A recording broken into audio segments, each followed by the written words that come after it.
Sakramen adalah tanda yang terlihat yang dapat ditangkap oleh panca indera yang dilambangkan oleh Yesus dan dipercayakan kepada gereja sebagai sarana yang dengannya rahmat dari Allah dinyatakan melalui tanda yang diterimakan, yang membantu penerimanya untuk berkembang dalam kekudusan dan berkontribusi kepada pertumbuhan gereja dalam amal kasih dan kesaksian.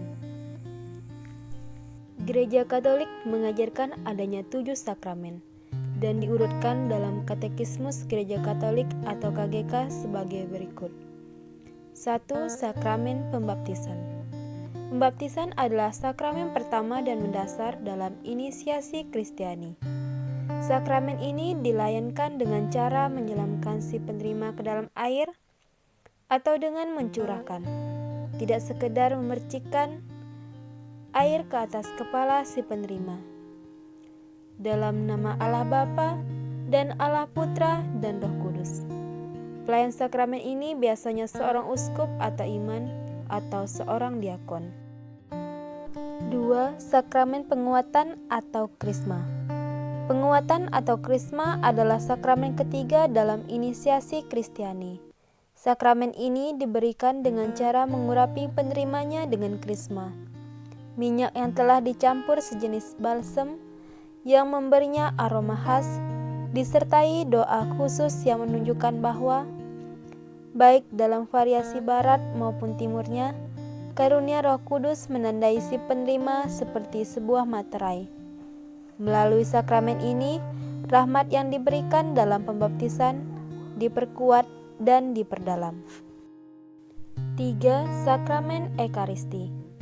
Ekaristi adalah sakramen yang kedua dalam inisiasi Kristiani yang dengannya umat Katolik mengambil bagian dari tubuh dan darah Yesus Kristus serta turut serta dalam pengorbanan dirinya.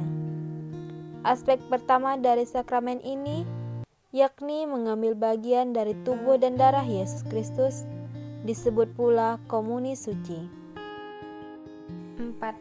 Sakramen Rekonsiliasi. Sakramen rekonsiliasi adalah yang pertama dari kedua sakramen penyembuhan dan juga disebut sakramen pengakuan dosa, sakramen taubat, dan sakramen pengampunan.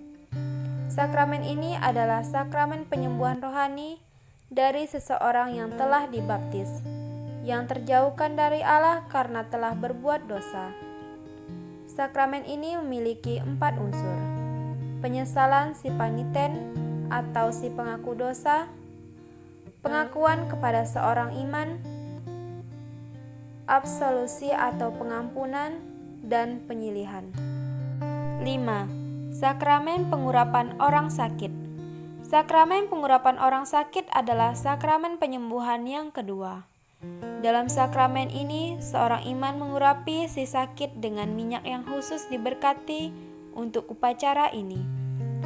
Pengurapan orang sakit dapat dilayankan bagi setiap umat beriman yang karena telah mencapai penggunaan akal budi, mulai berada dalam bahaya yang disebabkan sakit atau usia lanjut, baru menderita sakit ataupun makin memburuknya kondisi kesehatan, membuat sakramen ini dapat diterima berkali-kali oleh seseorang.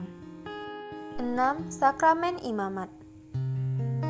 Imamat atau pentabisan adalah sakramen yang dengannya seseorang dijadikan uskup, iman, atau diakon, sehingga penerima sakramen ini dibaktikan sebagai citra Kristus.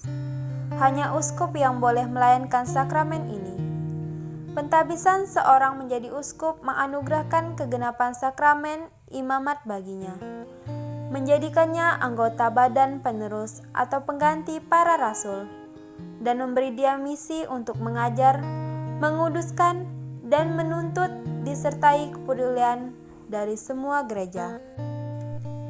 7. Sakramen Pernikahan.